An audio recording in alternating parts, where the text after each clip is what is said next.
Hello everyone, I am Spookypirate, and in today's video I thought it would be a good time to go over the basic controls of piloting your mech in Iron Rebellion.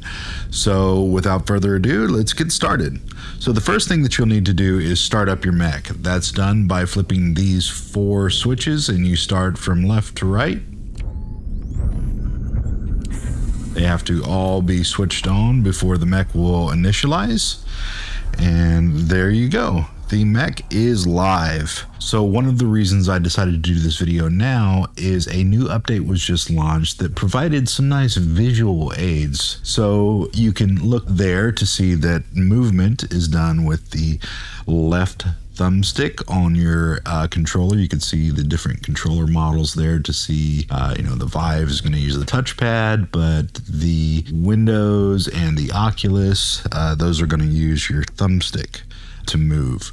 And then on the other thumbstick is for controlling your weapons.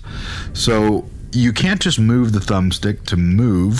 What you have to do is reach down here and push your grab button, and then once you've grabbed this thing here, now you can use your thumbstick to move your mech. On the other side, we have this guy right here. Now, you can't move your mech's view up and down by using the thumbstick, and so if I grab this and I try to move my thumbstick, I'm not moving my cursor. So what you have to do to turn or move in general is to move your entire arm. So normally I play this game seated in a chair with armrests, so that I can put both my hands firmly on the armrest, and then I just move my whole arm left or right or up or down. Now, if it's not positioned correctly, this little switch right here, if you take your finger and you push this down, this will move both of the sticks down. And if you move it up, this will move both of the sticks up. Now, what I like to do is put this a little bit higher. And the reason I like to do that is I like to give myself enough motion so that when my arm moves all the way down on my armrest, it is slightly down in view. So you can kind of see that there. That's hard to explain, but it's below the arrow, just so if someone's below me, I don't have to struggle to move my arm low enough to shoot them. So yeah, if this is down, let me just show you what I mean. If this is down too low, then when my arm is fully flat on my armrest, I can't go past mid-screen. So you definitely want to move this up higher to give yourself at least a little bit of movement down. Otherwise, yeah, that will be frustrating. Moving on, we have the guns. Now, when you have this right control stick grabbed and you're moving around your guns, you can push the right trigger to fire. And if you want to control just one of your weapons, you can see that little white indicator on the cursor. When it's over to the right, which I can do by pushing right on the thumbstick, it will fire my right weapon. If I push left on the thumbstick, then it will select my left weapon. If I push up on the thumbstick, then both of my weapons are selected, and if I push the trigger, it will fire both weapons at the same time. If I push down on the thumbstick, that's going to reload whatever weapon I have selected, or both if I have them both selected. So let's just show that. I'm going to select my right weapon, fire off a couple shots, and then if I push down on my thumbstick, you can see it reload that weapon. So that is that. A couple more things to take note of. If you have the right control stick grabbed, you can push the thumbstick in to toggle the scope. So you can see that here. I click in the thumbstick and it toggles the scope.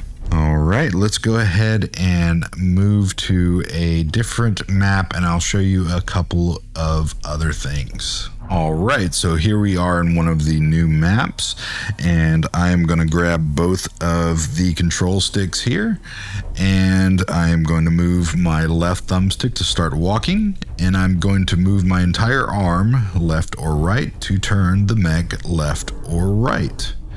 Now, while you have the controllers gripped, you can push your left trigger and hold it to have a jetpack. There we go.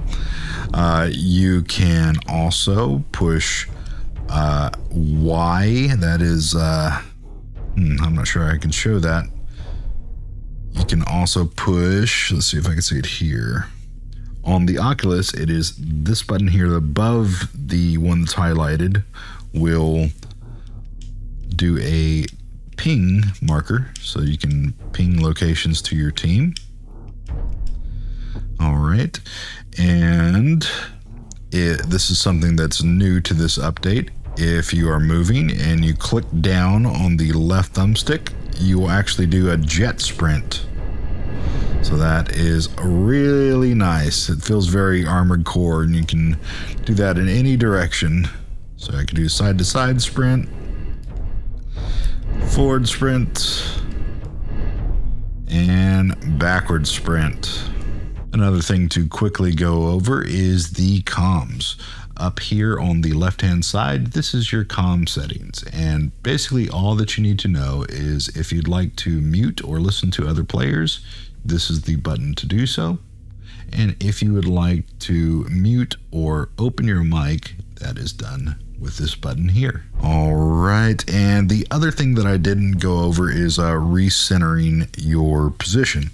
So if you get, let's go ahead and do this. I will roll my chair out of view, and now I am way out of line with my cockpit. So to fix this, what I will do is you can turn your palm up to see, and if you click recenter there, you can see it right here listed. And what you do is you hold down your corresponding button here to recenter. So on the Oculus, that is the X button. So I'm going to hold that down. It says lock in position. And there we go. I'm back in my cockpit. You can also, if I go ahead and move this back and get all wonky again, turn my palm up and just tap this right here to recenter. And there we go. So I hope this video was helpful. If it was, and if you'd like to see more content like this, please don't forget to like and subscribe. Thank you guys for watching, and as always, keep it virtual.